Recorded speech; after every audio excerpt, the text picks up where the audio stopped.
Scene दिखाया जाता है कि शक्तिमान के गायब रूप शहर में घूम रहे हैं, उस काली जगह को ढूंढ रहे होते हैं। उनमें से एक की नज़र एक गरीब बच्चे पे पड़ती है जो अपनी गेंद के लिए रो रहा होता है, जो कि किसी अंधेरी सुरंग के अंदर चली गई होती है, जिसे एक पास बैठे बुजुर्ग भिखारी ने ही फेंका होता है, जिसे बच्चा देख चुका होता है।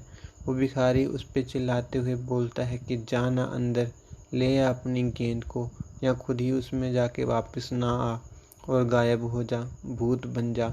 उसकी बातें सुन गायब रूप को बुरा लगता है और वो एक तमाचा उसके सर पे मारता है और उस सुरंग के अंदर जाने लगता है, पर वो अंदर जा नहीं पा रहा होता। नवोत्तम को अस्पताल में इस घटना का एहसास होता है। उसके बॉस वहाँ पे उसकी नातिन की तबीयत में सुधार की खबर सुनकर पहुँच चुके होते हैं और उसका हाथ पकड़ के उसे उसके बचपन की बातें सुना रहे होते हैं भरी हुई आंखों से। नवोत्तम तभी अपने फ़ोन की घंटी बजाता है और उठा के बोलता है कि वो कुछ ही समय में वहाँ पहुँचता है।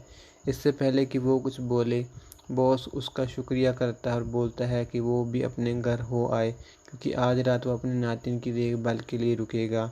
नवोत्तम उन्हें फल और दवाओं वाली पर्ची देते हुए नातिन की तरफ उम्मीद भरी आंखों से देखते हुए बाहर चला जाता है। लैब में साइंटिस्ट का पागलपन दरिंदे से बर्दाश्त नहीं हो रहा होता। वो चिल्लाते हुए उठता है और धुआं बन के बाहर जाने लगता है, जिस पे साइंटिस्ट बोलता है कि इस पागल को क्या हुआ। लैब से बाहर आते ही दरिंदा खुद को साहिल के रूप में बदल लेता है और उसकी समाचार कंपनी की पास ही में पार्क की हुई वैन के पास जाता है। दूसरा रिपोर्टर न्यूज़ कवर करके वापस आता है और बोलता है कि सर, आप यहाँ। दरिंदा बोलता है कि वो शक्तिमान के आतंक के कारण परेशान है, क्योंकि उसी ने उसे शहर का मसीहा समझकर बड़ा कर दिया होता है। रिपोर्टर बोलता है कि सर, अगर बड़े को बड़े लफ्ज़ों में नहीं आंका जाएगा तो क्या एलियन जैसे दरिंदे की न्यूज़ में तारीफ़ें की जाएंगी। इस पे दरिंदा उस पर थोड़ा गुस्सा करता है और बोलने लगता है कि जब मैं शहर पे राज करूँगा तुम्हें खा पिला के हर बार अधमरा किया करूँगा, पर तुम्हारी जान नहीं निकालूंगा। ये सुन रिपोर्टर उसकी तरफ से दूसरी तरफ जाने लगता है और साहिल के नंबर पे कॉल करता है। साहिल उस समय ऑफिस में होता है, नवोत्तम की टेप्स को काम के लिए अपने घर ले जाने के लिए आया होता है।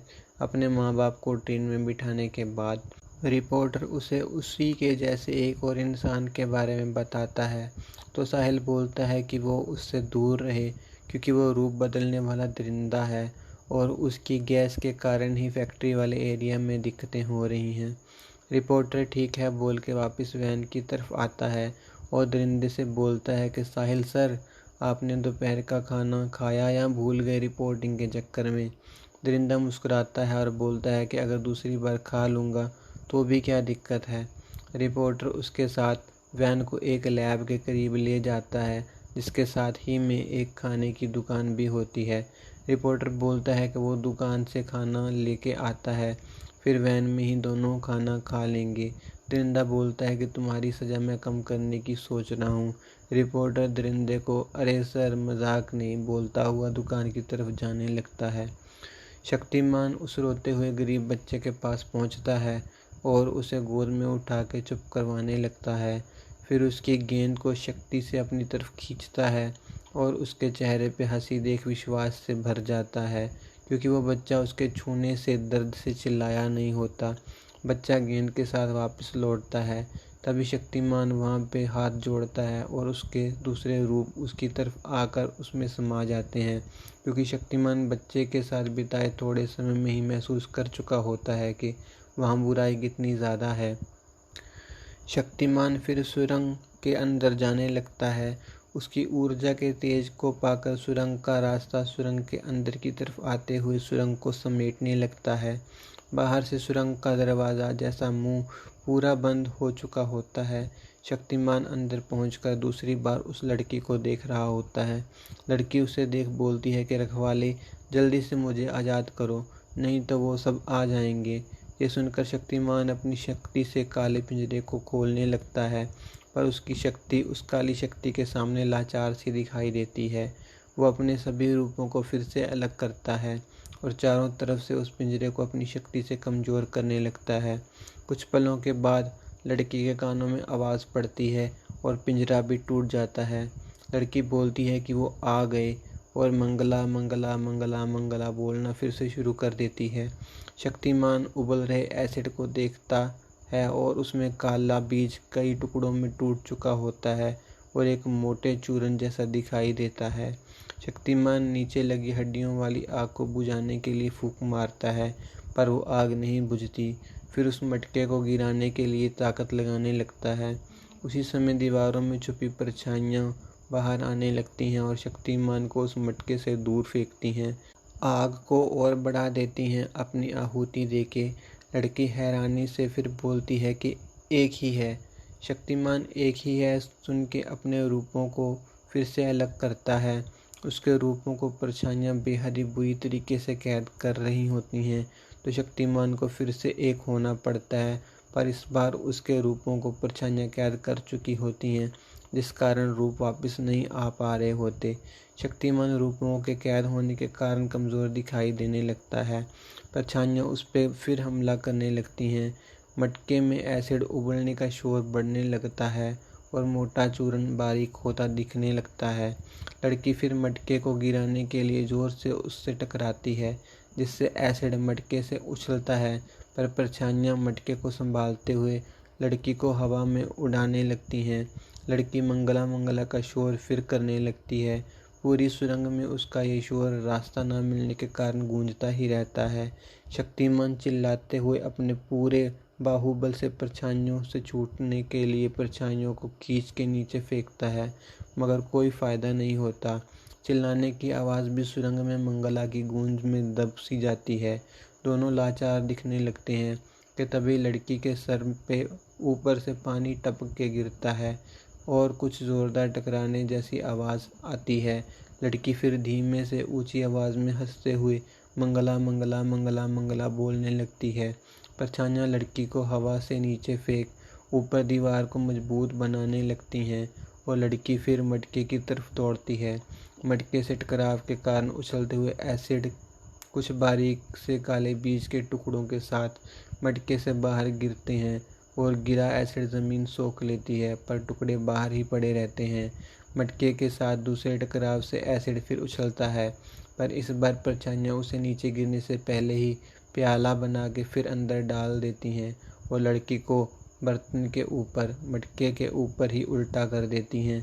लड़की अब मंगला बोलने की बजाय उस उबलते उछलते काले पानी के कारण बेहोश होने लगती है। शक्तिमान और उसके रूप परछाइयों की कैद में घिरे होते हैं और ऊपर से टकराव की आवाज़ और ऊंची होती जा रही होती है। वैन में बैठा दरिंदा काफ़ी समय से रिपोर्टर का इंतज़ार कर रहा होता है। इतने लंबे समय में रिपोर्टर 2-3 बार कुछ डिब्बे लाकर वैन में रख चुका होता है। वह दूर से दरिंदे के चेहरे पे गुस्सा देख समझ जाता है और उसे हाथ में पकड़े खाने से भरे ढेर सारे बैग दिखाता है। दरिंदा खाना देख हंसता है और रिपोर्टर दूसरी ओर खिड़की में से खाना वैन के अंदर धकेलता है।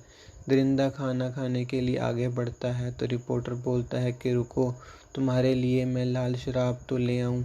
दरिंदा हंस देता है और बोलता है कि खून हो तो वो भी ले आना, नहीं तो तुम्हारा खून पीकर काम चलाना पड़ेगा। दरिंदा फिर ठाठ में बैठा खाने के लिफाफों को देख रहा होता है और वैन के आगे की तरफ पीछे की तरफ से धुआं आने लगता है। जैसे ही रिपोर्टर इस बार दुकान के पास पहुंचता है तो वैन में धमाका होता है। धमाका इतना बड़ा होता है कि दरिंदे के कई टुकड़े वैन के बाहर गिरते हैं, मगर फिर भी धुएं के रूप में एक जगह पे एक साथ हो रहे होते हैं। रिपोर्टर भाग के उस धुएं वाली जगह के पास एक कांच का बर्तन हाथ में पकड़े हुए आता है और जैसे ही काफ़ी धुआं एक साथ जमा हो जाता है, उसे कांच के बर्तन में भर के कैद कर लेता है।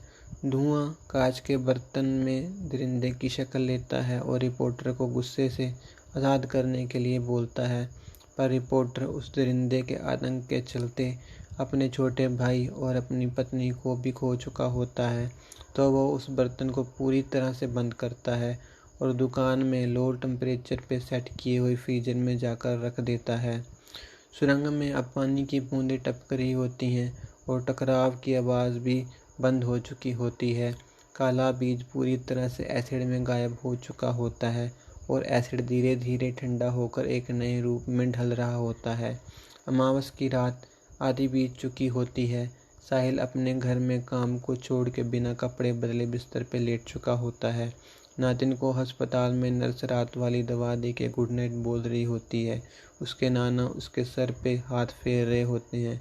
रिपोर्टर कब्रिस्तान में आग जला के उस पे दरिंदे वाले बर्तन को रख के सामने अपनों की कब्रों के साथ बैठा होता है।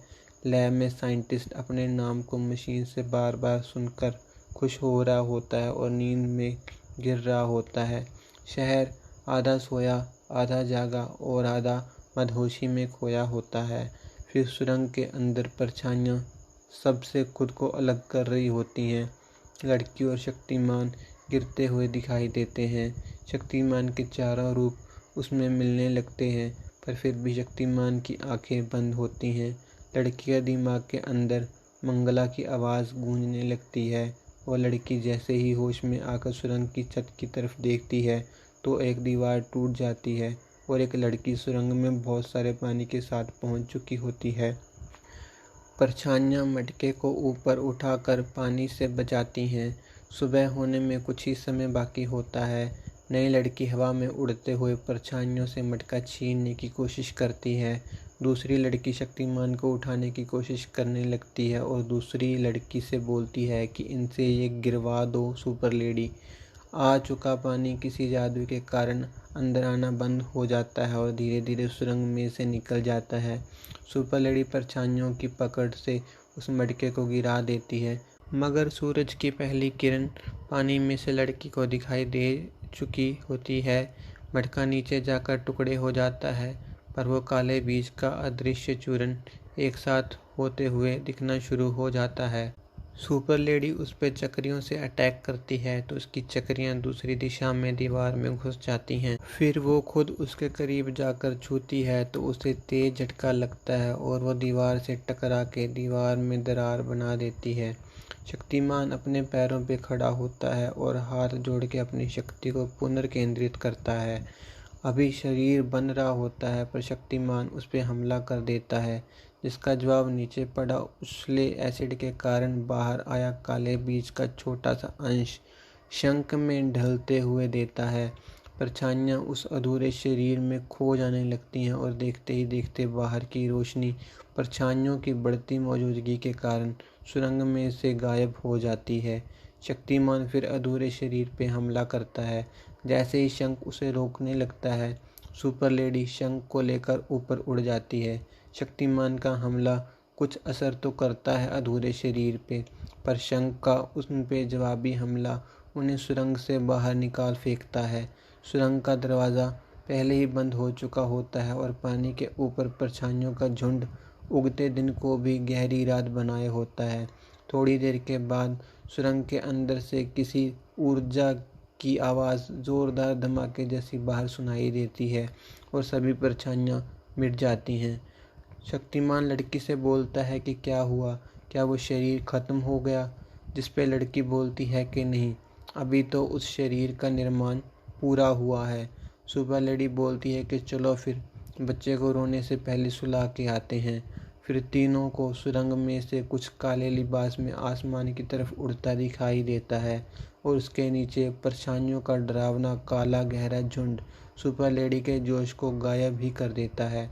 वो काला लिबास आसमान में अपनी बाहें फैलाता है और परछाइयाँ चारों तरफ फैल जाती हैं और वो अपने एक अधूरे हाथ और चेहरे पे घाव के साथ अगले ही पल में शक्तिमान के चेहरे के बिल्कुल सामने आकर हवा में तैर रहा होता है और बोलता है कि तुम पहले वाले से ज़्यादा काम आओगे। उसकी खून भरी लाल आँखें बोलते समय शक्तिमान को और भी बहुत कुछ आंखों में दिखा देती हैं। फिर वो काली शक्ति में तेजी से बदल ब्रह्मांड में से अपनी परछाइयों को पूरी धरती पे फैलते हुए देखता है और उसकी लाल आँखों को दिखाते हुए कैमरा बंद हो जाता है।